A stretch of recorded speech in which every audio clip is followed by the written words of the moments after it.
Tā, mēs esam iestartējuši. Labdien visiem tiem, kas ir pievienojušies. Es redzu, ka aktīvi vienojās klāt.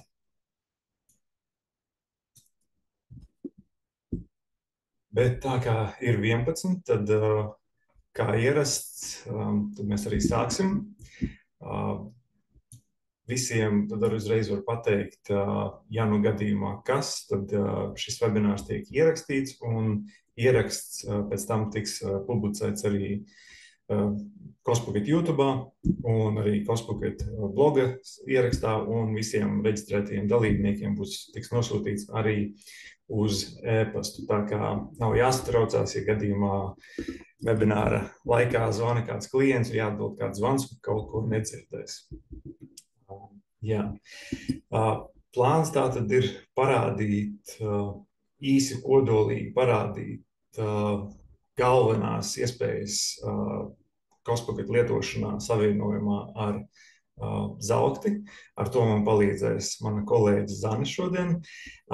Zane palīdzēs arī ar jautājumu un atbilžu sadaļu, kura būs webināra beigās. Parasti konsultācijās es klientiem ļauju uzreiz uzdot jautājumus, bet tā kā mēs esam tik kuplā skaitā, tad mēs vienkārši netiksim uz priekšu, ja jautājumu un atbildes būs paralēli. Tāpēc, jā, tos mēs atliekam uz beigām. Es domāju, ka uzreiz arī ķersimies pie lietas. Zalktis ir, mēs sadarbojamies ar Zalkti jau ilgu laiku, viena no pirmām integrācijām, ļoti lielu klientu daļa no mūsu aptuveni 1500 uzņēmumiem, kas izmanto Cospocket, liela daļa izmanto tieši ar integrāciju Zalktis, bet kaut kā līdz šim vienkārši nav sanācis uzorganizēt tieši webināru paredzētu Zalktis integrācijai. Bet, beidzot mēs esam te. Ko es arī piebildīšu par Zalktis. Zalktis komanda ir ļoti atsaucīga uz integrācijas savienojuma uzlabojuma darbiem. Galvenais, kas ir nepieciešams, ir jūsu interesi, jūsu ieteikumi, rekomendācijas, norādes par to, ko vajadzētu uzlabot. To tālāk mēs nododam Zalktis komandai, un iespēja robežās, tad arī Zalktis komanda veic tos uzlabojumus ar mūsu palīdzību. Iespējams, ka mums kaut kas jāuzlabo, jāpapildina. Tā kā, sadarbība ir laba. Klienti, kas lieto jau ilgu laiku un parasti arī paliek pie Cospocket. Es dalīšos ar savu ekrānu. Doma tā tad ir, ka es stāstīšu un demonstrēšu paralēli.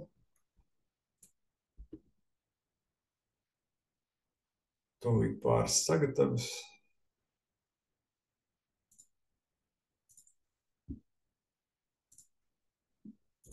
Un sākšu ar to, ka pastāstīšu par divām galvenajām darba vidēm, kas ir Cospockettam. Cospockets tātad varbūt ievadam tiem, kas nezin. Es zinu, ka klausītāju starpā ir daudz esošie klienti, bet noteikti arī ir tādi, kas vēl Cospocket nelieto. Cospockets ir mobilā aplikācija un mākoņa risinājums darbam uz datora, priekš uzņēmuma, arī pašnodarbināto izdevumu dokumentu pārvaldības. Tā ir digitalizēšana, tā ir apstiprināšana, tā ir pārsūtīšana, jeb importēšana grāmatvedības sistēmā, šajā gadījumā Zalktis. Tātad Cospockets fokusējās uz izdevumu dokumentiem. Tiem klientiem, kuriem ir interese, nepieciešamība arī pēc realizācijas dokumentu risinājuma, tam mums ir cits risinājums, kas šobrīd tiek veidots joprojām aktīvi, tā teikt, ar Cospocket atbalstu un sadarbības partneru, un drīzumā tam būs arī integrācija ar Zalkti. Tas ir paredzēts e-rēķinu izrakstīšanai. Visi zinām, ka e-rēķini ir karsts temats Latvijā. Kādam par laimi, kādam ne. E-rēķinu obligātā lietošana ir atlikta uz 28. gadu, bet tas 8. gads pieskries diezgan ātri. Un ja gadījumā kādam e-rēķinus izrakstīt ir aktuāli jau tagad, tad pēc webināra e-pastā tiks iekļaut arī saite uz šo autojas ar risinājumu, jūs varat sazināties ar Autovoice ar komandu, maniem kolēģiem un uzzināt vairāk par šī risinājuma iespējām. Būtībā kā veidot mobilajā aplikācijā PayPal e-rēķinus un sūtīt saviem klientiem.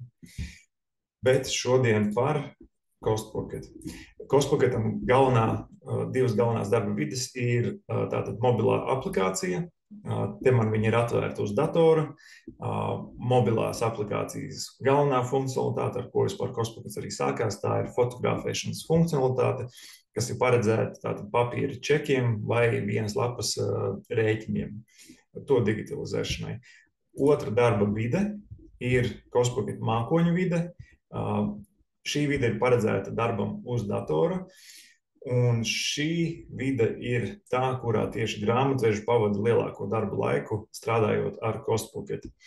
Personīgi arī es neesmu grāmatvedis, bet arī es vairāk laika pavadu šajā vidē, jo es biežāk esmu pie datora, man labāk patīk dokumentus apstrādāt, pārbaudīt datora vidē, jo te tas ir daudz ērtāk priekš manis salīdzinājumā pret mobilo aplikāciju. Jo, ja mēs paskatāmies uz, piemēram, digitalizētu dokumentu, kas ir mobilajā aplikācijā, tad, kā jau mobilajā aplikācijā, ir jābraukā pa ekrānu uz leju uz augšu, lai salīdzinātu, teiksim, datus, kas ir mazāk ērti, ja salīdzinām, teiksim, ar datora versiju, kur atveram dokumentu, salīdzinām, redzam lielu attēlu, redzam datus apkārt un varam veikt labojumus, ja tas ir nepieciešams.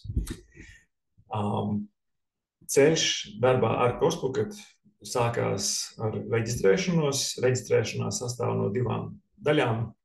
Viņas ir savā starpā saistītas cieši. Vispirms jūs izveidojat savu lietotāju, kas būtībā ir norādat savu darba e-pastu un norādat paroli. Instrukcijas šim un daudz kam citam ir atrodams CostPocket mājaslapā sadaļā, kā lietot. Te, teiksim, ir paskaidrojums par to, pat ar vizualizāciju animētu par to, kā izveidot savu lietotāju kontu.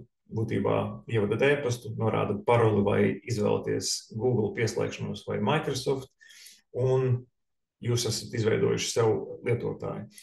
Tālākais solis jau ir uzņēmuma reģistrēšana, kam arī ir sava pamācība. Un būtībā uzņēmuma reģistrēšana notiek caur CostPocket mājaslapu, var arī caur mobilo aplikāciju. Atkal jau man ērtāk ir uz datoru to darīt, tādēļ es iesaku CostPocket mājaslapu uz datora, poga reģistrēties, un caur šo pogu jūs gan lietotāju varēsiet izveidot, gan šajā pamācībā aprakstītos soļus, kas ir paredzēti uzņēmuma reģistrācijai. Uzņēmuma reģistrācija gaužām vienkārši, norādat valsti, kurā uzņēmums reģistrēts, uzņēmuma nosaukumu. Ja uzņēmums ir datubāzē, tad dati aizpildīsies automātiski.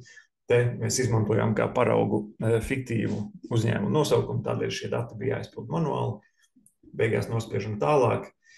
Vēl norādam e-pastu, uz kuru vēlamies saņemt CostPocket pakalpojumu rēķinus. Par CostPocket cenām mēs runāsim vairāk uz beigām webināram, bet rēķinus mēs izsūtam katru mēnešu pirmajos datumos par pagājušo mēnesi uz norādīto e-pastu. Un tāpat arī šajā solī tālāk te ir vieta, kur var norādīt promo kodu, jeb kuponu kodu. Ar kuponu kodu ir domāts tātad atlaižu kods, kuru norādot tiek piemērota uzņēmumam kāda konkrēta atlaide. Un šajā gadījumā Zane iekļaus pēc webināra e-pastā kuponu kodu, kuru jūs reģistrējoties varēsiet norādīt un piemērot savam uzņēmumam vai saviem uzņēmumiem atlaides kodu, kas būtībā paredz to, ka līdz gada beigām jūs varēsiet izmantot CostPocket bez maksas. Nav jāsatraucās, ja reģistrācijas procesā jūs aizmirsīsiet kuponu kodu norādīt. To vienmēr var izdarīt, atverot iestatījumus, pārvaldīt abonementu un ievadot kuponu kodu šajā sadaļā. Ja arī tas neizdodas kādu iemeslu pēc, vienkārši uzrakstīsiet mums e-pastu uz atbalstu@costpocket.ee, un mēs šo kuponu kodu jūsu uzņēmumu vai uzņēmumiem piemērosim no savas puses. Tā kā par to satraukties nav nepieciešams. Jā, tālāk jau pie vairāk praktiskā. Savienojumā ar Zelti un vispār ar lielāko daļu Latvijas grāmatvedības sistēmu integrācijām, Kospakas darbojās pēc principa, kur dokumentus liek vai nu dokumentu sarakstā, vai liek izdevumu pārskatos. Dokumentu sarakstā, kas ir redzams arī mākoņa vidē, dokumentu sarakstā katrs pievienotais dokuments ir tā kā individuāla vienība, un to parasti izmanto piegādātāju rēķiniem vai pavadzīmēm. Izdevumu pārskati, kas ir atrodami pārskatu sadaļā, tās ir kā mapītes. Būtībā tas tiek izmantots avansa norēķiniem un komandējumu atskaitēm. Tātad šīs izdevuma pārskats novembris, kas man ir nosūtīts kādu laiku iepriekš, viņš sevī var saturēt, tas jau ir izdzēsts, bet, ja es paskatos datorā, teiksim, šī izdevuma pārskata, viņi sevī var saturēt vairākus dokumentus. Tātad šie dokumenti arī kā kopums tiks padoti pēc tam uz grāmatvedības sistēmu. Ko ir svarīgi pieminēt par Zelktes sistēmu? Zelktes sistēma ir visvieglāk integrējumā, jeb integrācija ir visvieglāk aktivizēt no visām mums pieejamām integrācijām. Būtībā iestatījumos, atnākot uz sadaļu grāmatvedības sistēmas integrācija, sarakstā ir jāatrod Zelktes un ir jānorāda kur jau būs īstenībā ievadīts jūsu galvenā administratora e-pasts, bet te var norādīt arī citu lietotāju e-pastu, kas ir reģistrēts Kospaketā. Un nospiežot tālāk, integrācija ir aktīva. Tas ir tik viegli, jo Kospakets darbojās ar Zelkti, ja tas savienojums darbojās pēc principa, ka pēc dokumentu digitalizēšanas un to iesniegšanas jūs iegūsiet, jums būs datorā jāsaglabā speciāli paredzētie faili priekš importa Zelktī. Un tūlīt mēs arī skatīsimies, kā to izdarīt avansa norēķiniem un komandējumu atskaitēm, un pēc tam arī kā to izdarīt ar piegādātāju rēķiniem, jo tur ir nelielas atšķirības. Tātad, kā es minēju, avansa norēķini tiek iesniegti, izmantojot izdevumu pārskats. Taču šim nolūkam es aiziešu uz citu savu pārlūku, jo es vienlaikus nodemonstrēšu divas funkcionalitātes, tas ir tātad veidot avansa norēķinu, un arī, ja ir nepieciešams, Kospaketā ir iespējams aktivizēt izdevumu apstiprināšanas funkcionalitāti. Tātad, pieņemsim, darbinieki iesniedz savus atskaites, vadība viņus apstiprina, un tad jau tālāk grāmatvedis, teiksim, importē Zelktes sistēmā. Šajā skatā es darbojos kā darbinieks, nospiedīšu pievienot pārskatu, un man divas izvēles, tā ir komandējuma atskaita un izdevuma pārskats. Izdevuma pārskata gadījumā viss ir ļoti vienkārši. Nospiežu izdevuma pārskats, vai nu brīvā tekstā ierakstu nosaukumu šeit, vai izvēlos no piedāvātajiem, un pēc nospiešanas saglabāt, man ir izveidojusies tukša novembris mapīte.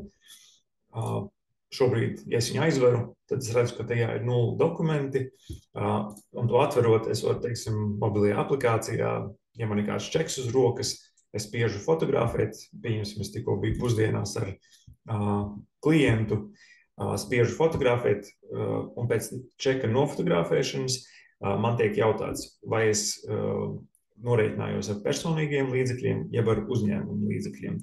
Ja es norādīšu uzņēmumu līdzekļus, tad papildus man būs jānorāda, vai tā bija skaidra nauda, karte, jeb pārskaitījums. Ja es norādīšu personīgos līdzekļus, tad nekas papildus man netiek jautāts, tālāk jau man jautā norādīt, kāds bija izdevuma veids. Šos izdevuma veidus katrs uzņēmums iestatījumos var personalizēt pēc nepieciešamības. Tātad var veidot šīs kategorijas, kādas un tās ir uzņēmumā. Šajā gadījumā, pieņemsim, tie bija reprezentācijas izdevumi. Jā, šajā solī es papildus varu norādīt komentāru par konkrēto dokumentu. Parasti grāmatveži ir tie, kas uzņēmumu ietvaros, ja saviem klientiem nosaka vai norāda, ko papildus par katru izdevumu ja vispār kaut ko vēlās zināt. Un tad attiecīgi dokumentu iesniedzējs šajā solī var sniegt vēl papildus informāciju par konkrēto izdevumu. Un, kad komentārs ir norādīts, spiež saglabāt, un šajā solī jau dokumentu iesniedzējiem tiek parādīti robota lasījumi, ko robots ir nolasījis no izdevuma dokumenta. Šajā gadījumā čeks ir bijis ļoti garš, tādēļ tādos gadījumos čeku griež daļās, daļas novieto vienu otrai blakām, iecentrē kadrā kameras un tad fotografē. Un jā, attiecīgi robots tātad nolasa pamatinformāciju, piegādātāja dati, dokumenta datums, numurs, PVN likme. Ja dokumentā būs vairākas PVN likmes, tad katra PVN likme būs izdalīta savā rindiņā. Šajā solī arī ir iespējams veikt korekcijas. Ja es, teiksim, saprotu, ka kāds no datiem nav korekti nolasīts.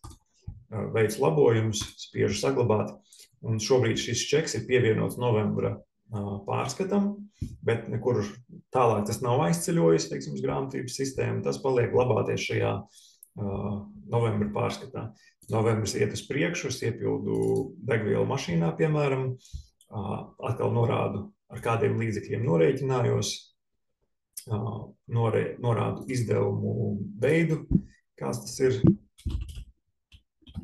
mūsu uzņēmumā, piemēram, un spiežu saglabāt. Atkal pārbaudu tātad robota lasījumus pret faktu, veicu labojumus, ja tādi ir nepieciešami, spiežu saglabāt. Un tā doma ir tātad visu novembri persona savus izdevumu dokumentus turpina krāt šajā novembra pārskatā, un kad jau ir pienācis novembris, teiksim, noslēdzies, visi dokumenti ir savākti, tad var spiest iesniegt pārskatu, apstiprināt savu izvēli.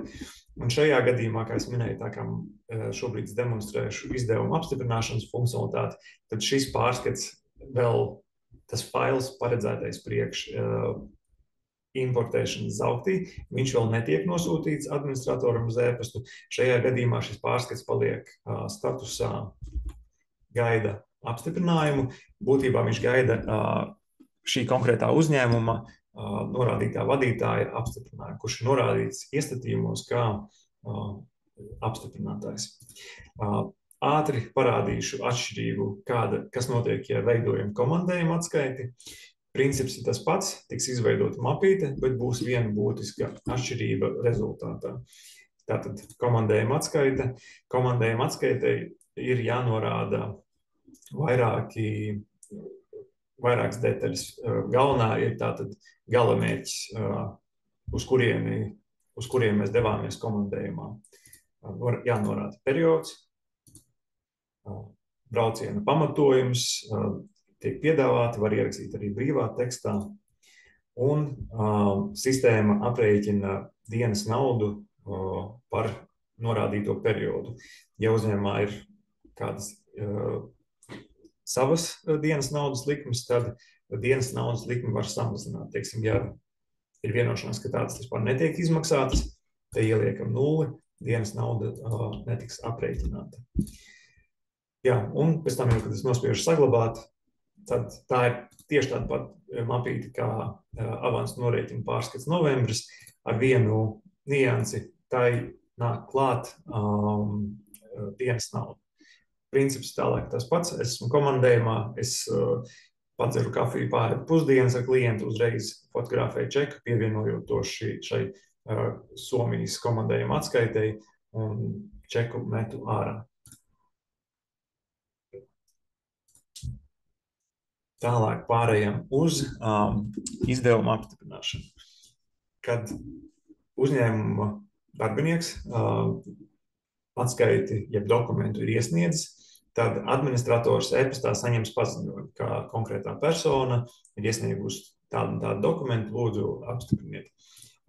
Tajā momentā es zinu, ka es varu doties uz savu mobilo aplikāciju vai uz mākoņu vidi, un es redzēšu, ka manu apstiprinājumu gaida kāds dokuments, jeb pārskats. Un šajā gadījumā, jā, mobilajā aplikācijā es redzu, ka tie ir novembra pārskats, iesniedzējs arī Kaspars šajā gadījumā, un status ir neizlemts. Tas norāda, ka tātad lēmums vēl nav ticis pieņemts.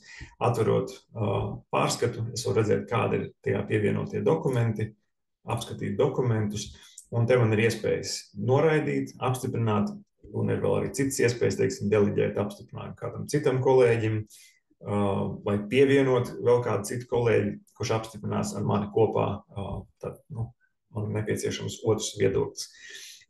Svarīgi pieminēt, noraidot būs obligāti jānorāda noraidījuma iemesls, kuru persona, kas iesniedz dokumentu, saņem savā e-pastā. Tātad, lai persona zina, kāds ir bijis iemesls, kādēļ atskaita jeb dokuments tika noraidīts. Iespējams, tur ir nepieciešams vienkārši veikt kaut kādas korekcijas, kaut kas ir neatbilst viens dokuments izdevums uzņēmuma politikai, to var izņemt un iesniegt atskaiti atkārtoti. Bet, ja viss ir kārtībā, tad spiež apstiprināt. Es gan šobrīd to nespiedīšu, jo parādīšu arī, kā tas izskatās mākoņa vidē. Mākoņa vidē ir sadaļa dokumentu gaida apstiprinājumu. Atnākot uz šejieni, redzam to pašu pārskatu. Es viņu varu atvērt, redzēt tātad pārskatā pievienotos dokumentus, apskatu pirmo dokumentu, apskatu otro dokumentu. Ja mani viss apmierina, pretenzija nav, tad es spiežu apstiprināt pārskatu. Un tagad jau šis pārskats, jeb zauktim paredzētais importa fails, tiek nosūtīts uz administratoru e-pastu. To mēs skatīsim pēc mirkļa.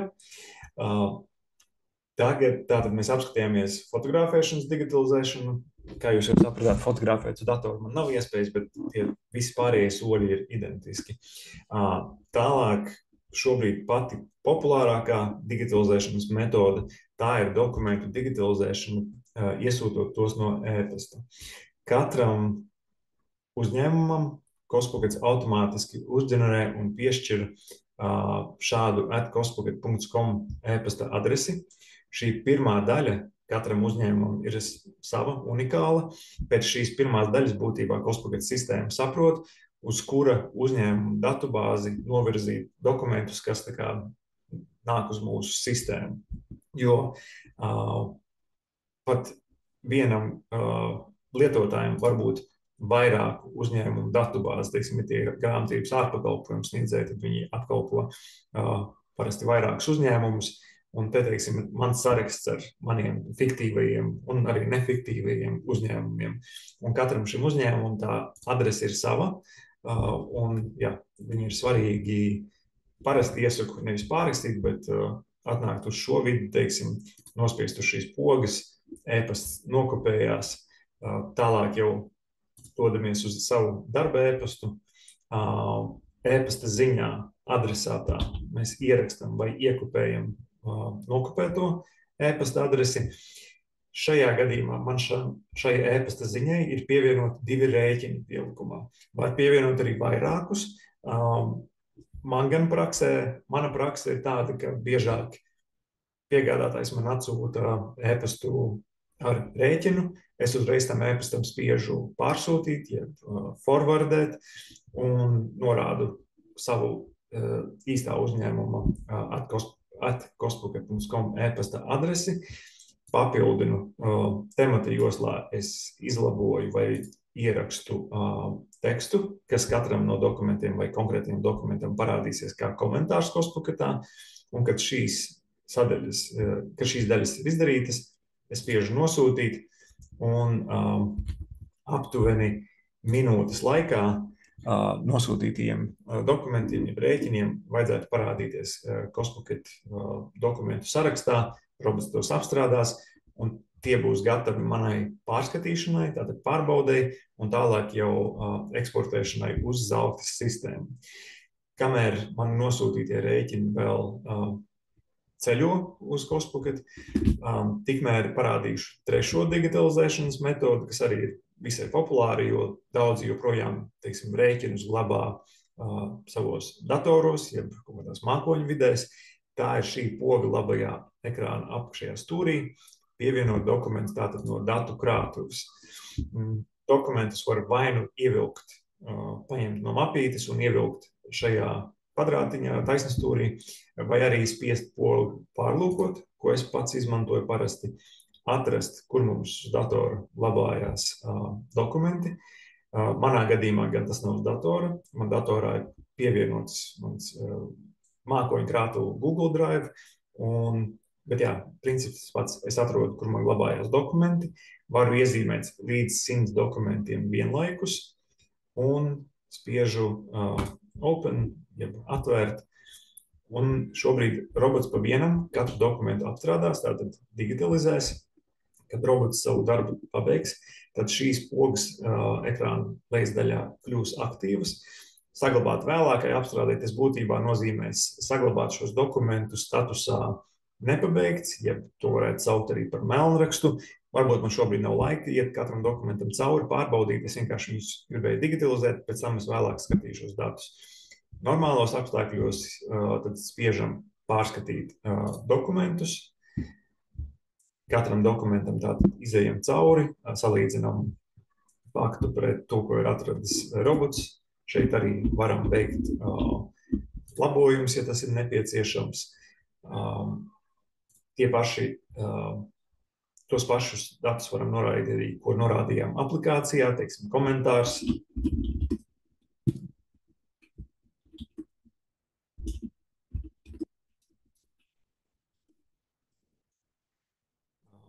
Varam norādīt, vai tika maksāts vai tiks maksāts ar uzņēmumu, ja personīgiem līdzekļiem. Tātad, ja uzņēmumu, tad papildus vēl norādam, ar ko tieši. Un norādam arī izdevumu veidu, par ko bija šie izdevumi. Ko ir svarīgi saprast ar zelta šobrīd, šīm atmaksām, izdevumu veidiem un, teiksim, vēl kas var būt, tālāk mēs skatīsimies konkrētāk par uzņēmumu maksājumu kartēm. Šiem datiem ir vairāk tāda informatīva nozīme, tie parādās kā komentāri zelta sistēmā. Ir klienti, kuri, lai pātrinātu savu digitalizēšanas to procesu, iestatījumos vienkārši aktivizē ekspres režīmu, kurš šos soļus tā kā neprasa aizpildīt. Viņi arī šobrīd nav obligāti, bet to ekspres režīmu slēdz iekšā ar nolūku, lai mobilajā aplikācijā uzreiz pēc būtībā čeka nofotografēšanas nākamajā solī jau tiktu parādīti robota lasījumi. Tāpat arī var atslēgt konkrētus, varbūt uzņēmumu vadību neinteresē, jeb grāmatvedību, lai norāda atmaksu vai izdevumu veidu, interesē tikai komentārs. Tad var ieslēgt iestatījumos, ka tikai tiek prasīts komentārs, pārējie soļi netiek prasīti. Kad dokuments ir pārbaudīts, varam spiest vai nu iesniegt, vai kā es to parasti daru, es pārēju pie nākamā dokumenta, pārbaudu arī nākamo dokumentu, tie paši soļi, tātad pārbaudu trešo pievienoto dokumentu.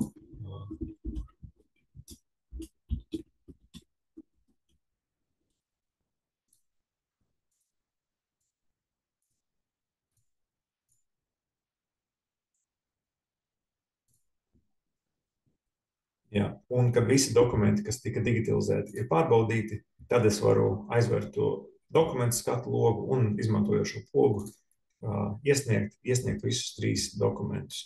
Tā kā es pats esmu šobrīd iesniedzu no administratora lietotāja, tad šie dokumenti tiek apstiprināti automātiski. Jā, ko varbūt svarīgi pieminēt par izdevumu apstiprināšanu, kas ir atrodami iestatījumos. Un ko svarīgi bija pieminēt arī sākumā, visu, ko es stāstu, visam ir pamācības, daudz kam ir pat video pamācības, neko no tā atcerēties no galvas nav nepieciešams. Ja gadījumā brīžam šķiet, ka es skrienu par ātru.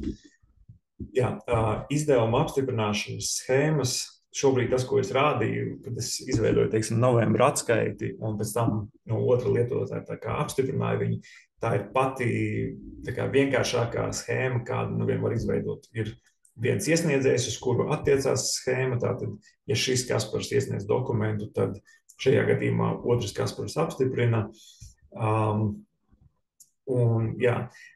Bet schēmas var veidot arī daudz sarežģītākas pēc izdevumu veidiem, drīzumā pēc arī piegādātājiem. Var būt vairākas kārtas, varbūt, teiksim, kārta, kurā Kaspars apstiprina pirmajā kārtā un otrajā kārtā. Tālāk dokuments ceļo uz apstiprināšanu Zanei un varbūt vēl uz trešo kārtu. Un, jā, izdevumu apstiprināšanu var personalizēt diezgan ļoti detalizēti.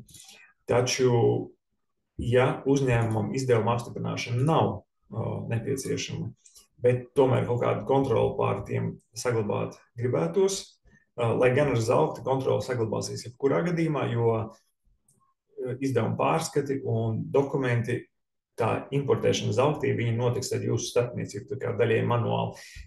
Tad tā kontrole par to, kas nonāks Zeltī, jums vienalga saglabāsies, jo jums būs iespēja dokumentus pārbaudīt, pirms tos importēt. Taču, ja gribās, teiksim, to arī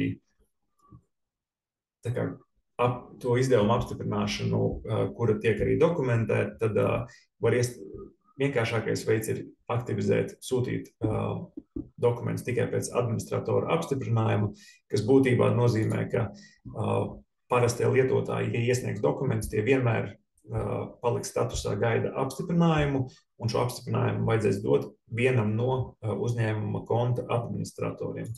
Administrators vienmēr ir pirmā persona, kas pieregistrē kontu Costpocket sistēmā, un tālāk jau administrators sadaļa lietotāji var vienot klāt arī citus savus kolēģus administratorus un arī parastos lietotājus. Atgriežoties pie digitalizētiem dokumentiem. Tātad mēs nodigitalizējām rēķinus, iesūtījām arī no e-pasta, un pirms tam apstiprinājām novembra atskaiti. Tā tikpat labi varēja būt arī komandējuma atskaite. Šī novembra atskaite, viņa man tika atsūtīta kā administratoram uz e-pastu. Un e-pastā jūs saņemsiet CSV failu. Šis ir fails, kas ir paredzēts avansu norēķinu un komandējuma atskaišu importēšanai Zeltī.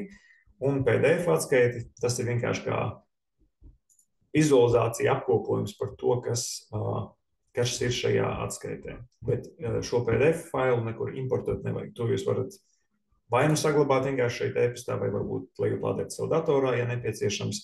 Galvenās darbības jums jāveic ar šo CSV formātu failu. Jūs to saglabājat kaut kur sev uz datora.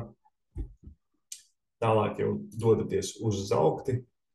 Zeltī labi zināmā žurnāls virsgrāmata avansa norēķini. Un te sadaļa jauns. Svarīgi ir atlasīt laika periodu, kurš iekļautu sevi arī tos dokumentus, par kuru atskaita tiek iesniegta. Es izvēlējos lielāku periodu, jo iespējams tie paraugu dokumenti ir no senākiem mēnešiem. Jā, un kad datuma periods ir atlasīts, tad jau caur pogu Costpocket faila izvēle mēs atrodam, kur datorā mums ir saglabājusies atskaita, kuru mēs tikko saglabājam no e-pasta, spiežam atvērt, un šeit pievienojās tie 2 čeki, kas bija iekļauti novembra atskaitē. Konti pievienojos pēc tā, kas ir norādīts uzstādījumos, tie laikam jau tos varētu saukt par starpkontiem, vienmēr vajadzētu pārbaudīt, vai tiešām šiem izdevumiem atbilst automātiski pievienotie konti.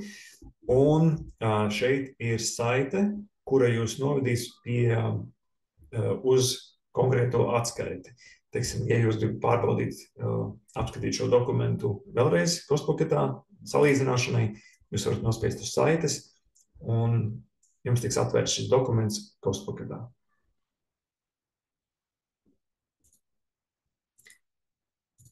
Jā, un ja viss atbilst jūsu ekspektācijām, prasībām, tad varam spiest grāmatot.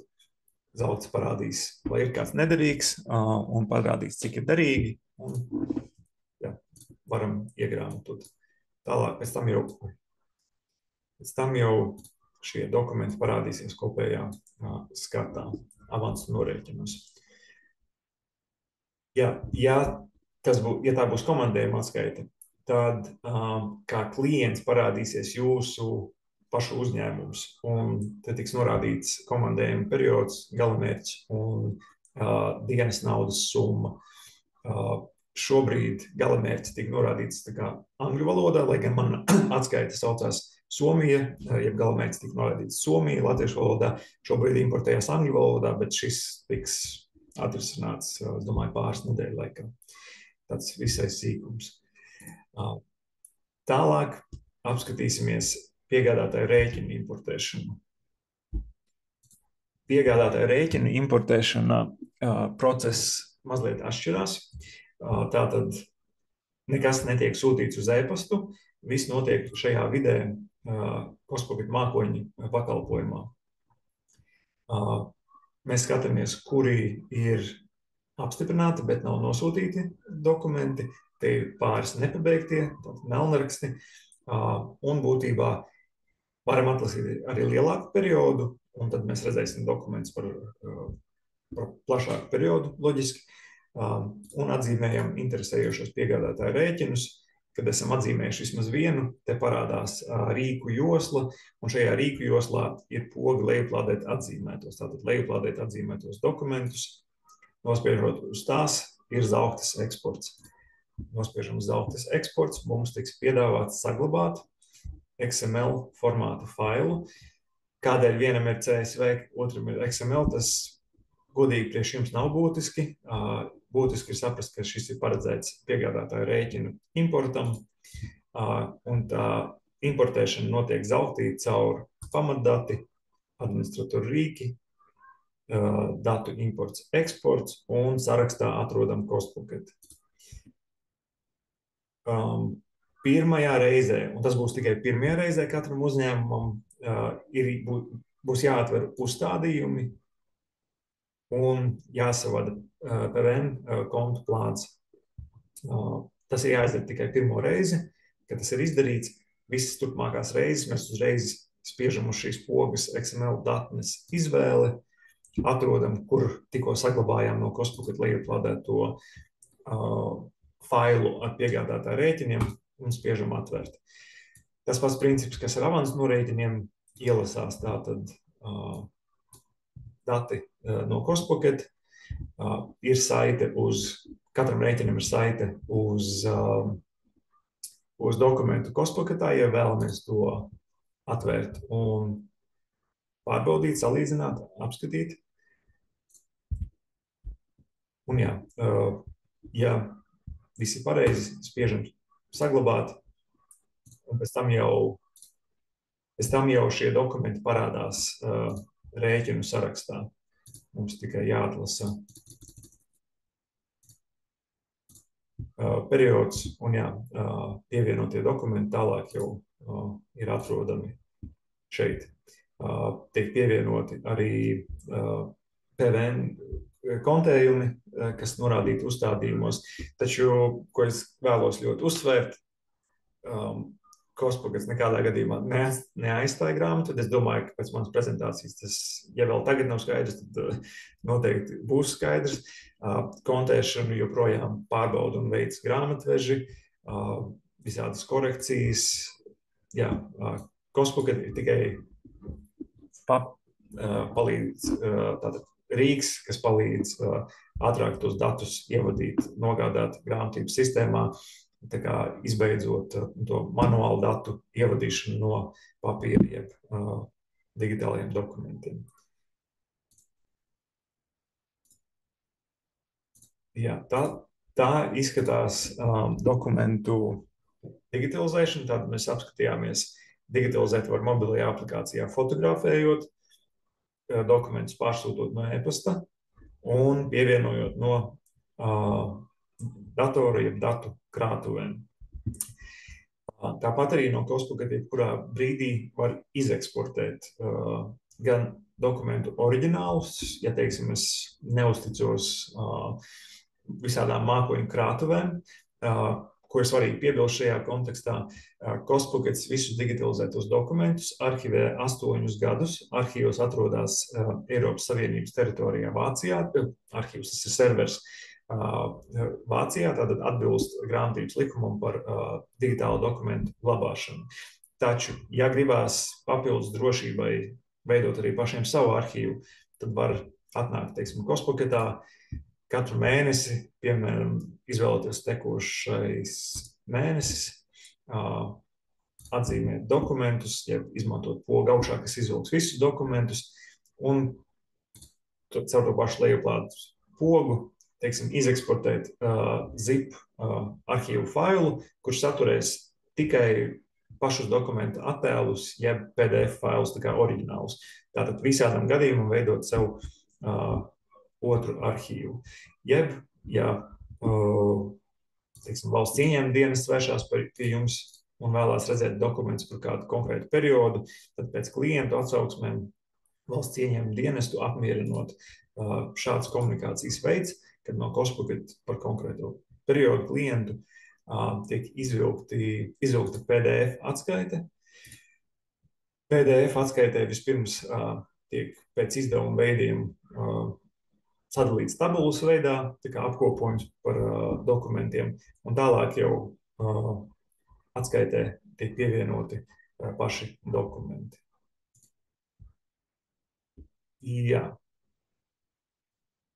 Par lietotājiem, kā es minēju, ir klienti. Cospocket, tas, ko es demonstrēju šodien, ir, ka it kā ir darbinieks, gan darbinieks iesniedz dokumentus, gan pats administrators iesniedz dokumentus. Tā ir viena no praksēm, kas tiek izmantot. Tātad iestatījumos pie lietotājiem administratori pievieno uzņēmumu vadību, pievieno darbiniekus, norēķina personas, un katrs darbinieks, katra persona pati veido savus pārskatus, pievieno savus dokumentus, iesniedz tos, un grāmatvedis jau tos tālāk importē Zalptī. Otra prakse ir, ka grāmatvedis ir vienīgais lietotājs. Dokumenti, diemžēl, joprojām tiek dažādiem veidiem nogādāti grāmatvedim, un grāmatvedis pats ir tos dokumentus Cospocketā pievieno. Protams, efektīvāk laika ietaupījums būs tieši, ja darbinieki paši iesniegs dokumentus, bet, ja zinat, ka savu klientu uz to, jūs klients to neparakstīsies, tad vismaz ziniet, ka ir iespēja arī jums pašiem pievienot dokumentus un digitalizēt un eksportēt tālāk uz grāmatvedības sistēmu. Tagad es parādīšu viena funkcionalitāte, priekš kuras skaidrojumu man būs jāpārslēdzās uz nefiktīvo, uz Cospocket reālo kontu, un šī funkcionalitāte ir bankas maksājuma kašu saskaņošanas funkcionalitāte. Būtībā iestatījumos sadaļā grāmatvedības iestatījumi ir apakšsadaļa maksājuma metodas. Šajās maksājuma metodēs ir iespējams pievienot uzņēmumā reāli izmantotās bankas maksājuma kartes.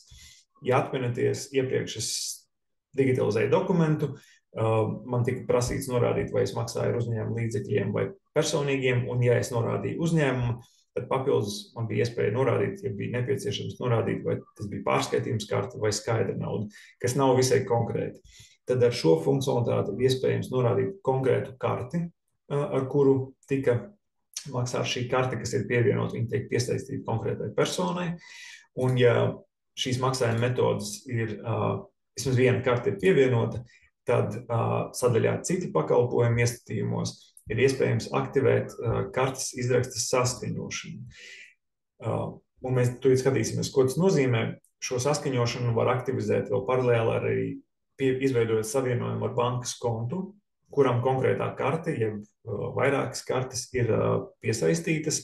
Bankas kontu savienojumam būs nepieciešams iedot piekrišanu jūsu internetbankā, tātad šajā gadījumā tas ir Swedbank internetbankā ar Smart ID. Tur būs arī norādīts, ja jūs dosiet piekrišanu, kādus datus Cospockets iegūs piekrišanas gadījumā. Dati, kurus Cospockets iegūs, būs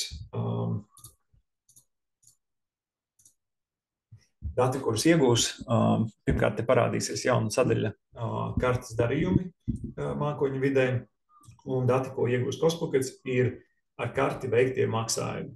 4 reizes dienā Cospockets veic pieprasījumu uz savienoto bankas kontu, un būtībā prasa, vai ar šo karti 2414 ir bijis kāds maksājums. Ja kāds maksājums ir bijis, tad tas parādīsies šajā sarakstā. Te, teiksim, var redzēt, 30. oktobrī ir bijis maksājums Baltikam, summa ir redzama, un, kas ir svarīgi, labajā pusē būs redzams status. Tur, kur ir zaļš status pielīdzināts, tas nozīmē, ka atbildīgā persona, šajā gadījumā es, pretī jau esmu iesniedzis attaisnojošo dokumentu. te man tagad nebūs sliktu piemēru, bet ja status būs oranžīgs, nepielīdzināts, attiecīgi tas nozīmē, ka konkrētajam maksājumam pretī vēl nav iesniegts attaisnojošais izdevuma dokuments. Tā doma ir atvieglot, izslēgt to, ka grāmatvežiem jāatzinās pakaļ uzņēmuma darbiniekiem vai vadībai par konkrētu dokumentu, teiksim, iesniegšanu. Tā vietā tas skaistā vīzija ir, ka darbinieki paši varētu atnākt, teiksim, uz kostpaketu. Es redzu, ka man ir kaut kāda atskaita statusā nepabeigts par debetkarti. Starp citu, šīs atskaites tiks izveidotas automātiski, tiklīdz, teiksim, par oktobru vismaz viens darījums būs ielasījies no bankas. Tā sistēma automātiski uzģenerēs konkrētajai kartei atskaiti. Atverot šo atskaiti, kreisajā malā būs redzami par konkrēto periodu visi maksājumi, kas tika ielasīti no bankas. Un labajā pusē sākumā būs šāds tukšums ar aicinājumu pievienot attaisnojošo dokumentu, bet kad jau šis pārskats būs aizpildīts, kad visi dokumenti pretī būs iesniegti, tad maksājumiem parādīsies šāds ķeksīts, un labajā pusē, teiksim, te būs apskatām paši izdevuma dokumenti. Un tā doma ir tātad neiesniegt izdevumu atskaiti, jeb šo debetkartes pārskatu, līdz katram maksājumam pretī nav attaisnojošais dokuments. Pēc tam jau šī atskaite tālāk tiek padota kā avansu norēķina atskaite. Bet, jā, tātad arī mobilajā aplikācijā, ja tas ir uzņēmuma vadītājs, jebkurā brīdī var atvērt aplikāciju, atvērt kādu konkrētu debetkartes pārskatu un redzēt, ka pārskatā ir sadaļa nav pielīdzināti, kurā ir 8 dokumenti, 8 maksājumi, un princips ir spiež uz pirmā maksājuma, redz, tas ir CopyPro, tātad kaut kur ir CopyPro čeks, spiež pievienot dokumentu, fotografē čeku, un pēc tam jau, kad šis dokuments ir pievienots, tad šis maksājums pāriet uz sadaļu pielīdzināti. Būtībā gluži kā tas ir mākoņu vidē atskaitē, tikai lai mobilajā aplikācijā tās ir 2 sadaļas. Nav pielīdzināti un pielīdzināti. Netik tālā nākotnē šī izdevumu, ja maksājuma saskaņošana būs pieejama arī individuāliem dokumentiem, tātad, teiksim, piegādātāju rēķiniem, bet šobrīd tas darbojās uz izdevumu pārskata pamata. Tātad maksājumi ielasās izdevumu pārskatos. Jā, un tā plūstošas pārēja pie nākamā jaunuma lielākas kostpaketam iespējams jau šogad būs agrīnā fāzē, bet noteikti būs nākamgad. Tās ir kostpaket maksājuma kartes, sākumā debetkartes, pēc tam plānojās arī kā kredītkartes, un kas zina, varbūt arī bankas konti, bet ko ir svarīgi uzreiz saprast, kostpakets nereģistrēsies kā finanšu iestāde, un kostpakets pats nebūs šo karšu izdevējs. Priekš tā mums būs sadarbības partneris, uz kura piemēra es arī parādīšu to funkcionalitāti, to domu paskaidrošu.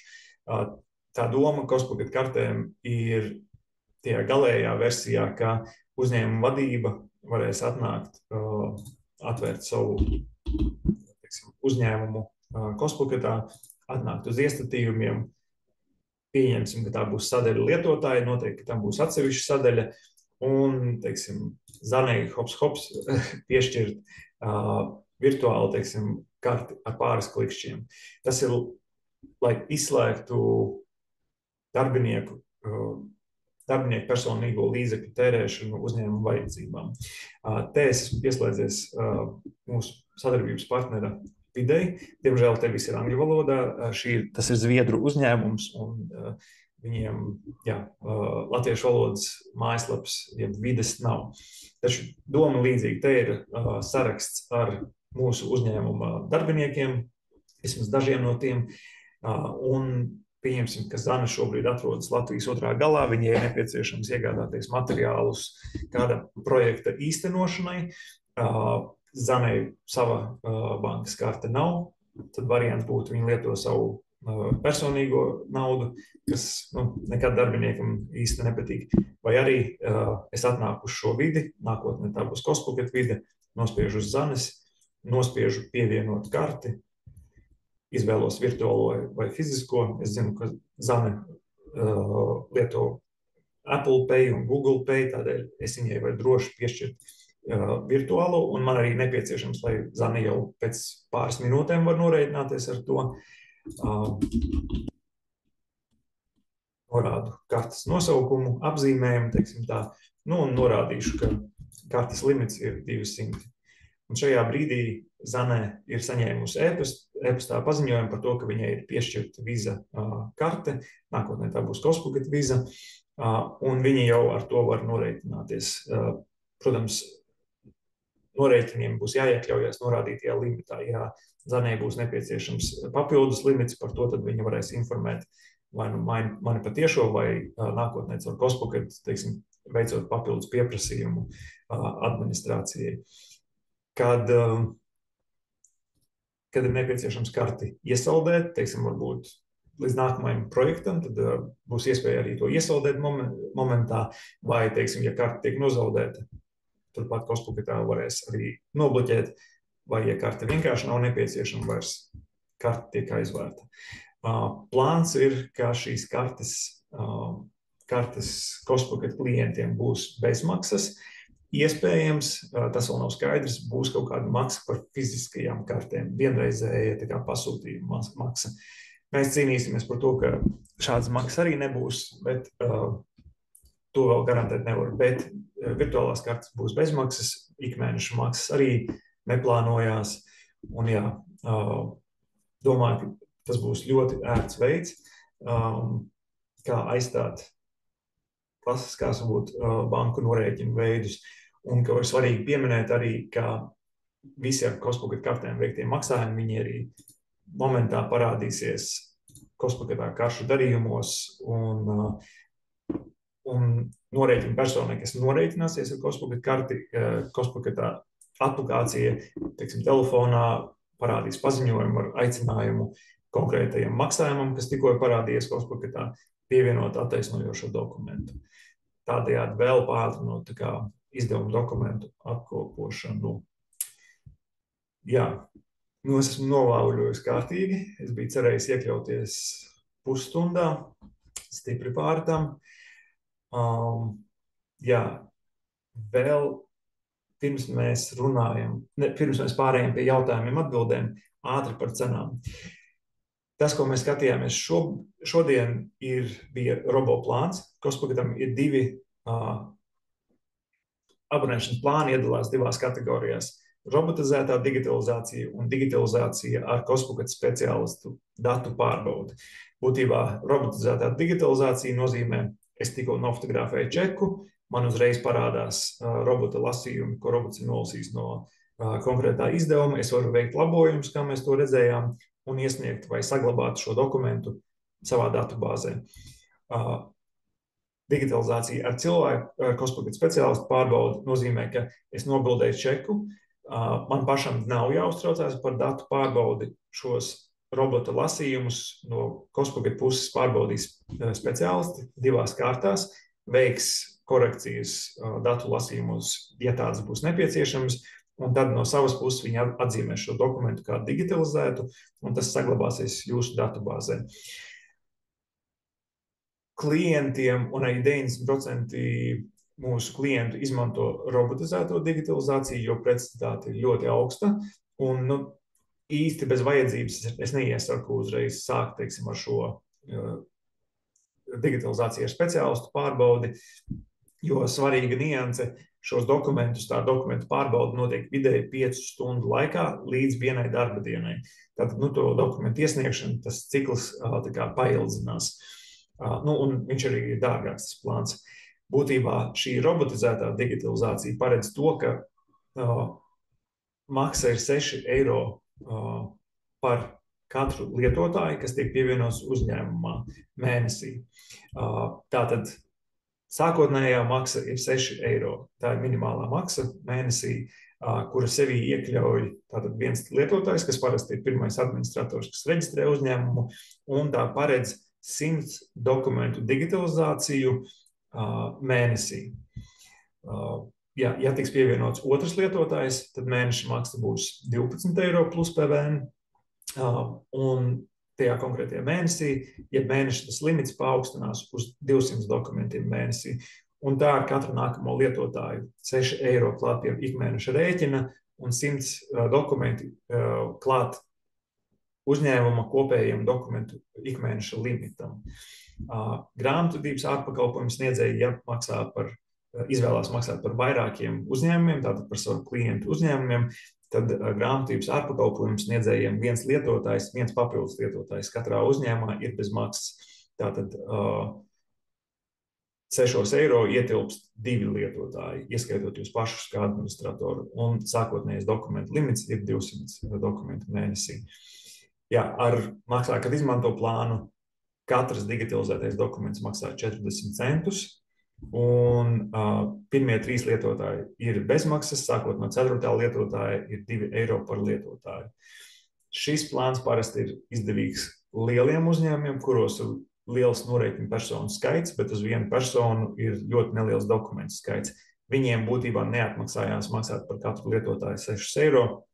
Viņi izvēlās maksāt par katru digitalizēto dokumentu 40 centus. Jā, nu kaut kā tā.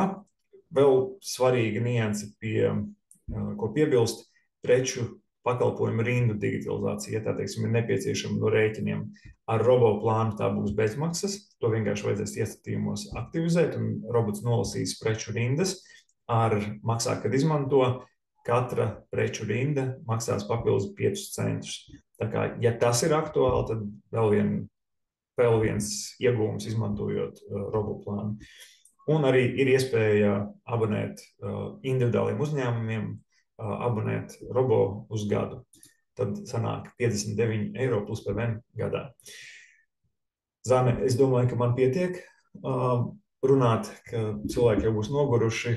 Varbūt tad varam iziet cauri jautājumiem, ja tādi ir. Un ja mani visu šo laiku varēja dzirdēt. Jā, varēja tev dzirdēt. Jā, varam iziet cauri komentāriem, ieteikumiem un jautājumiem. Sākšu ar pāris lietām no EBF sijām. Te vairāk tā kā ieteikumi vai jautājumi. Varbūt arī, ja nebūs īsti atbildes uzreiz, varam varbūt ieteikt, pēc tam sazināties ar mums uz atbalstu. Bet es Jā, sākšu noteikti, jā. Nav iespējas sadalīt PVN 50% vieglajām pasažieru automašīnām. Pretī katrai PVN likmei var pievienot tikai vienu izdevumu kontu. Jā, tas tiešām nav. Tas nav tā, ka kaut kas nav atrasts. Jā, šo es piefiksēšu. Zane, es piefiksēšu, bet lūdzu piefiksē arī savā pusē, jo tu redzi šobrīd, es neredzu, kas ir jautājumu uzdevēji, ja? Lai mēs šo varam. Mēs parunāsim ar tehnisko komandu, jo šis noteikti ir aktuāls jautājums arī Igaunijā, kur ir mūsu lielākais klientu īpatsvars. Iespējams, ka var viņus pamudināt kaut ko sākt domāt šajā virzienā, jo jā, līdz šim ir bijis, mums nav veids, kā to atrisināt, bet pēdējā laikā šis jautājums ir aktualizējies. Jā. Labi, tad otrs jautājums, vai tā kā komentārs ieteikums.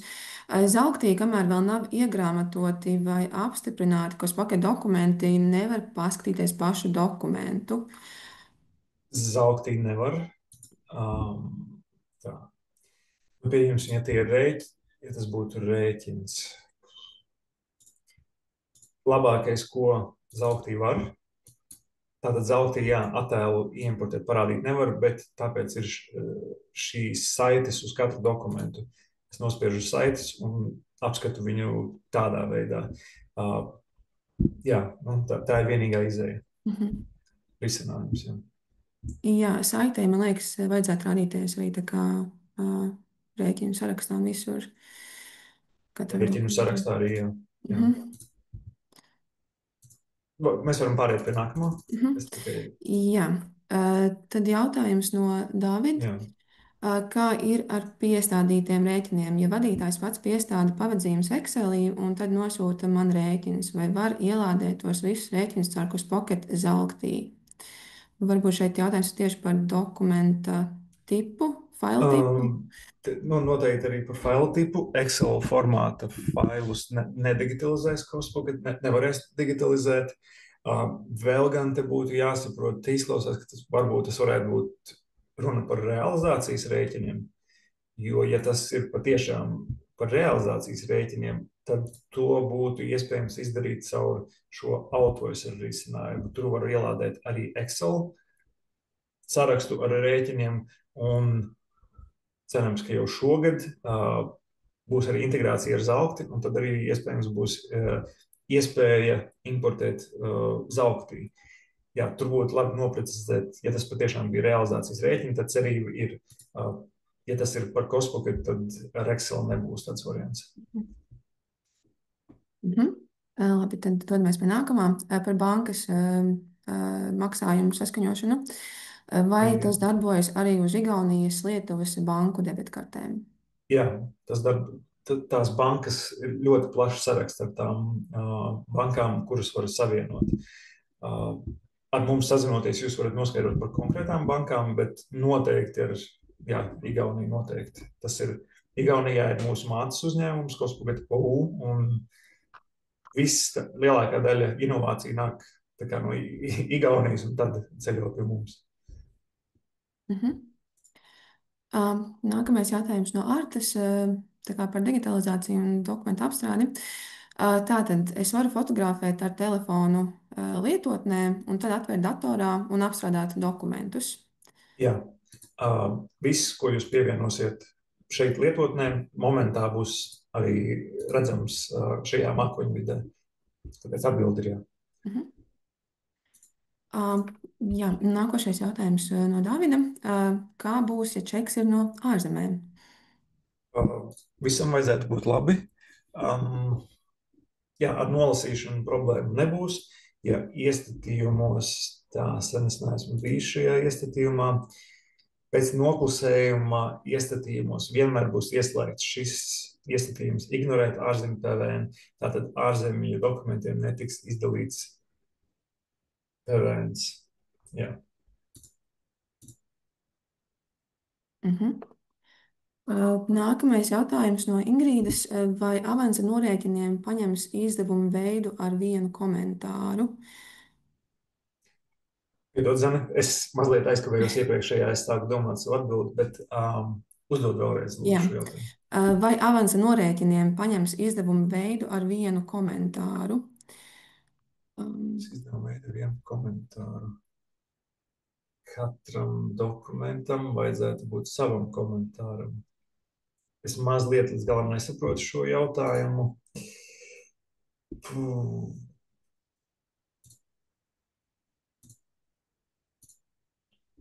Jā, mēs paskatāmies.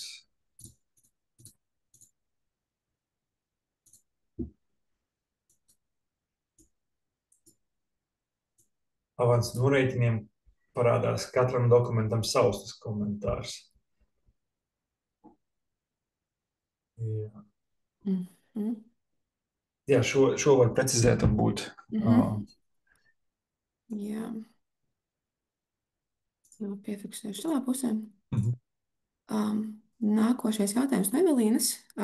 Sveiki, vai šis strādā arī ar ārpakalpojumu grāmatvedībai?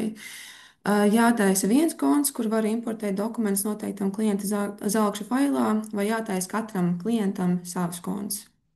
Atbilde būs katram klientam savs konts. Vispirms jūs pieregistrēsiet Pocket sistēmā savu ārpakalpojumu uzņēmumu. Pieņemsim, ka tas, ko šobrīd redzam uz ekrāna, ir mans ārpakalpojumu uzņēmums, un tad jau es reģistrēju savu klienta uzņēmumu. Nospiežu tātad kreisajā augšējā stūrī 3 svītriņas, jauna organizācija, un reģistrēju savu klientu. Caur visiem soļiem, kas ir pieejami pamācībā. Un tad jau klienti manējie parādās manā uzņēmuma sarakstā. Es varu aiziet uz savu klientu Horizon testu, apstrādāt šī klienta dokumentus, izeksportēt uz Zelkti kad esmu pabeidzis to darbu, eju uz Cospocket CIA, strādāju ar šo uzņēmumu. Katram uzņēmumam būs sava datubāze, savi iestatījumi, savi lietotāji, savu abonēšanas plāns. Katram uzņēmumam viss ir jāaktivizē savs, jo vienam uzņēmumam varbūt lietojot Zelti, otram varbūt Jumi. Tādēļ katram uzņēmumam savu datubāzi, savus e-pasts, viss ir savs nodalīts. Jā. Tad varam pie nākošā jautājuma. Jā. Vai varētu lūdzu nodemonstrēt, kā ielasās rindas?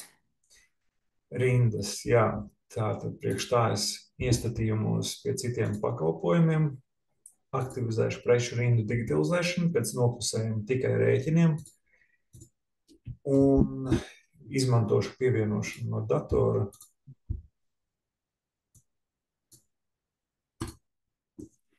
Ja preču rindu digitalizēšana ir ieslēgta, tad parasti pāris sekundes ilgāk robots pavada pie katra dokumenta. Būtībā tas ir atkarīgs no rindu skaita.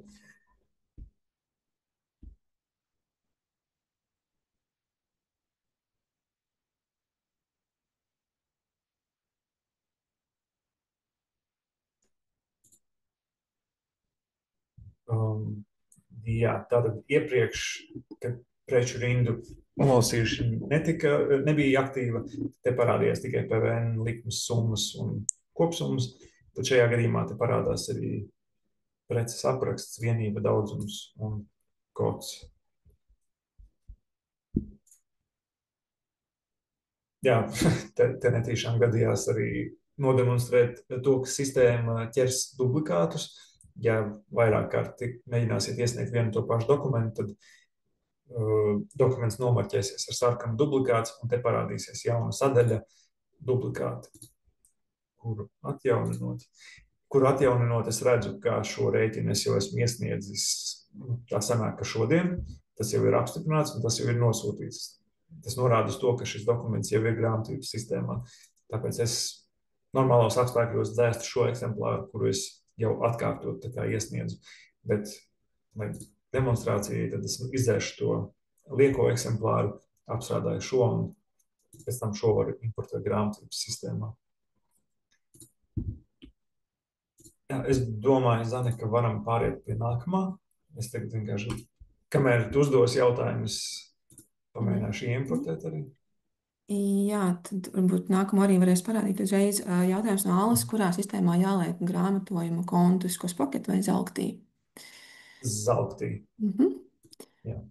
Zelktī, piemēram, kā tas ir katram uzņēmumam pirmo reizi būs, teiksim, piegādātāji rēķiniem te uzstādījumos jāsavada konti. Bet jā, konti šobrīd ir Zeltas pusē. Jā, te es importēju rēķinu ar rindām. Jā, pārējiem pie nākamā. Jautājums no Ilves. Kad varētu būt šāda veida apmācība ar Jumi? Ar Jumi sistēmu? Jā. Esmu dzirdējis par tādu. Es domāju, ka varam nākamā gada sākumā. Mēs vienkārši nepaspēsim saorganizēt vairs uz šo gadu. Ziemassvētku decembris ir pārāk neaktīvs periods priekš mums. Webināri parasti nav bijuši baigi pieprasīti. Es domāju, ka uz nākamā gada sākumu. Bet, ko es vēl varu ieteikt, ir varbūt atnākt uz Cospocket mājaslapu, un te ir poga piesaka konsultāciju. Nospiedot uz šīs pogas, jūs tiksiet uz manu kalendāru, varētu teikt. Jūs redzēsiet, uz kurām dienām un laikiem var pieteikt konsultāciju ar mani. Teiksim, te ir rītdiena, trešdiena, ir pieejamie laiki, un būtībā šādā veidā jūs varat pieteikt konsultāciju. Vai arī vienkārši patiešo uzrakstīt mums uz e-pastu. Un tad mēs varam individuāli apskatīt gan Zelti, gan Jumi, gan to, kas interesē. Un ko svarīgi piebilst, mūsu konsultācijas ir bez maksas, gluži kā mūsu klientu atbalsts ir bez maksas. Tāpēc lūdzu nebaidieties, ja ir interese, ja ir jautājumi, piesakieties. Apskatīsim, parunāsim. Jā, jautājums no Ineses. Vai komentāriem var sagatavot sagateves, ko izvēlos, vai arī katru reizi jāraksta vai jāiekopē, ja komentārs ir garāks? Jā, izcils jautājums. Uzreiz lūdzu, Zane, pieraksta šo kā ideju tehniķiem. Šobrīd nē, tas nav iespējams. Komentāriem nav sagatavas, lai gan iespējams es meloju, bet tā es padomāju. Jā, mobilajā aplikācijā vajadzētu būt tā, ka rādās iepriekš izmantotie komentāri, bet mākoņvidē tas gan neparādīsies. Jā, es domāju, ka šo varētu uzlabot mūsu pusē. Mobilajā aplikācijā, ja es paskatos, nu jā, te saglabājās pēdējie lietotie, bet ja būs vairāk, tad es domāju, ka te ir kaut kāds limits, ka es neesmu pārliecināts par to, cik labi darbojas šis, teiksim tā. Bet noteikti šis nav iespējams mākoņa vidē, taču ideja ir laba. Jā, šo piefiksē Zani mūsējiem. Labi. Jautājums nākamais no Davida. Vai var čekus citā valūtā iegrāmatot? Tā, iegrāmatot. Es atbildēšu tā, ka Kospaketā pēc noklusējuma būs aktīva automātiska valūtas konvertācija, kas būtībā nozīmē individuāliem dokumentiem, jeb rēķiniem valūta tiks konvertēta uzreiz pēc digitalizēšanas, izdevuma pārskatos pievienotajiem dokumentiem uzreiz pēc pārskata iesniegšanas. Un pēc noklusējuma konvertācija notiek pēc dienas, kad tika veikts darījums. Ja ir nepieciešams saglabāt oriģinālo valūtu, tad vienkārši jums ir nepieciešams šo funkcionalitāti atslēgt. Tad konvertācija vienkārši netiks veikta. Un tad jau uz zaukti būs iespēja eksportēt attiecīgi oriģinālās valūtās. Es ceru, ka es atbildēju. Jā, tad dodamies pie nākošā. No Ciemītes. Ja zauktis programmā nav ievadīts pie klientu saraksta, vai tas notiks arī automātiski? Jā, ja tiks importēti dokumenti ar neesošu klientu sarakstā piegādātāju, tad kartiņa tiks izveidota automātiski. Vienīgi noteikti to kartiņu, pēc tam, kad viņa tiks izveidota, apskatiet, tur tie dati būs noteikti jāpapildina. Tur būs minimālā informācija, kas būs nepieciešama priekš dokumenta iegrāmatošanas. Un vēl papildus jautājums, un līdz šim zaugtas programmā nebija iespēja no avansa norēķina uzreiz pievienot jaunu klientu. Jā, vakar es testēju, un tas bija iespējams. Man tagad nebūs vienkārši paraugu dokuments, ar kuru nodemonstrēt, bet jā, man parādīja dzeltenu, es nospiedu grāmatot. Vispirms tas man piegādātais, ja jaunais klients parādījās kā cipariņi. Šo zaukti es solījos drīz atrisināt. Kā cipariņi es aizvēru avansu norēķinu skatu zauktī, atvēru no jauna, un tad jau es redzēju Sanitex. Tāpēc jā, sistēma veido automātiski. Labi. Un tad pārējām pagaidām pie pēdējā jautājuma. Kā grāmatvedības ārpakalpojumus strādājot ar zaukti, es katram klientam izveidoju savu kontu un arī maksāju par katru klientu kontu, savu gada maksu. Varbūt var pastāstīt par, kā noteikti, kā rēķina piesaistīšana un Iesaistīšana, jā. arī tā maksa, jā, kā grāmatvedības pakalpojumu sniedzējiem. Jā, tātad, kā es minēju, ja šis ir mans ārpakalpojumu uzņēmums, un es tagad vēlos pievienot kādu savu klientu, tad savu pogu organizāciju, jauna organizācija, norādu valsti, norādu nosaukumu. Ja tas nebūs fiktīvs, tad šie dati aizpildīsies automātiski.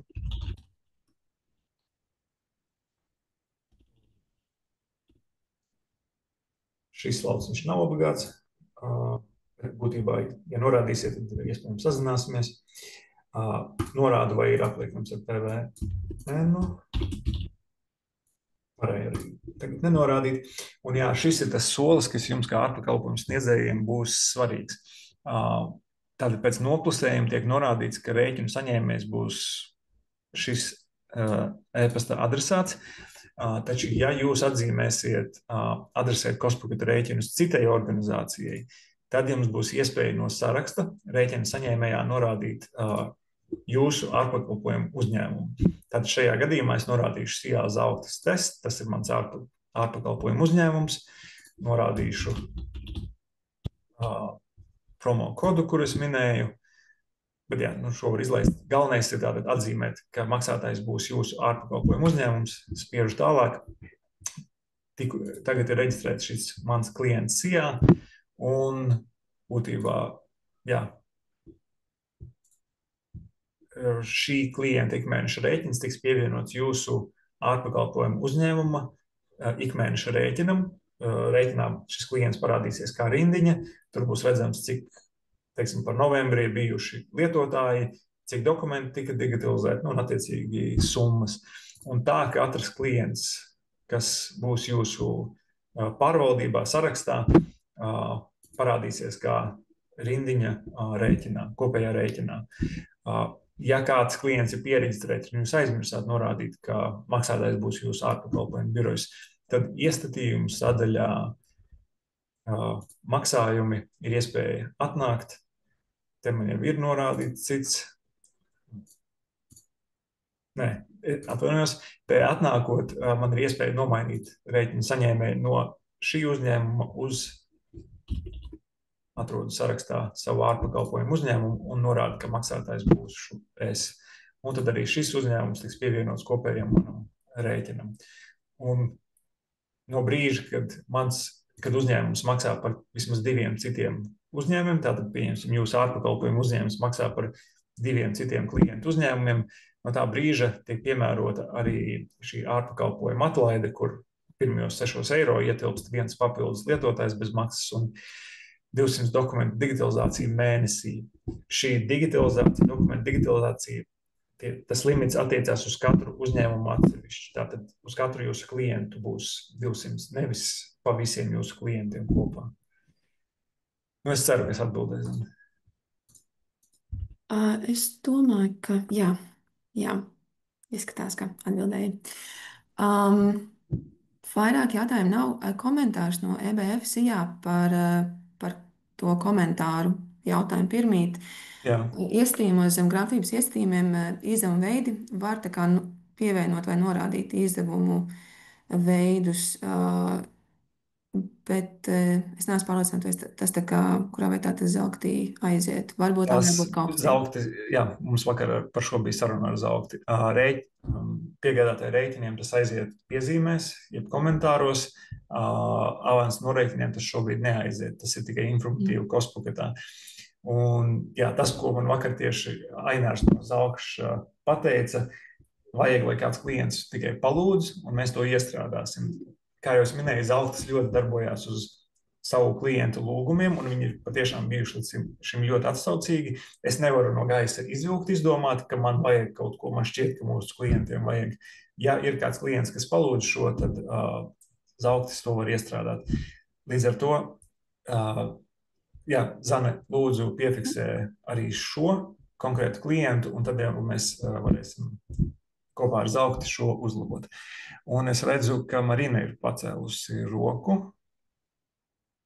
Nē, tu neredz tādu? Labi. Ir vēl viens jautājums no ciemītes. Vai klientu sarakstā ir iespēja ātri meklēt klientu pēc nosaukuma? Tā ātri klientu sarakstā, klientu pēc nosaukuma, jā. Tātad klientu saraksts atrodu tādā veidā. Vai arī, ja es esmu kopsavilkums skatā, tad šeit varu tieši tāpat. Un te es arī kopsavilkums skatā es redzēšu.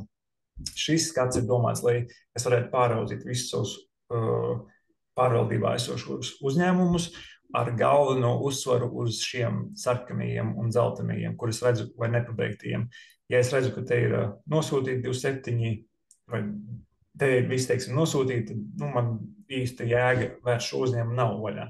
Bet, ja es redzu, ka te ir 2 nenosūtīti, tie digitalizēti, notiek apstrādāti, tad te ir jāpievērš uzmanība, te ir dublikāts. Te ir pārsūtīšana neizdevās, par ko visdrīzāk man vajadzēs informēt Kospoket, lai palīdz atrisināt. Šis ir tāds tā kā kopējs pārskats. Un te ir pārskats par katra manā pārvaldībā esošajiem uzņēmumā iestatījumiem. Šis ir ērts veids, kā pārliecināties, ka visiem saviem klientiem esmu norādījis, ka maksātājs būs mans ārpakalpojumu uzņēmums. Te gan es atvainojos, es nebiju gatavojies šo prezentēt. Te ir pilnīgs kišmišs, jo visādas demonstrācijas ir bijušas. Jā, paldies, ka parādīji, Kaspar. Jautājums bija laikam par Zeltas programmā, par klientu sārakstu, nevis par Kospoket klientu sārakstu. Zeltas programmā par klientu sarakstu. To par zeltu es gan nemācēšu atbildēt. Tā, kur bija mani klienti? Manuprāt, es vakar redzēju, ka tur izskatās, ka ir. Es ierakstu Sanit, viņš jau atrod, ka ir tāds Saniteks. Tā kā, jā, atbildi jā. Tā. Sekundīti. Marina, tā kā jūs pacēlāt roku, es iedevu it kā iespēju uzdot jautājumu. Vienīgi jums tad vajadzēs ieslēgt mikrofonu.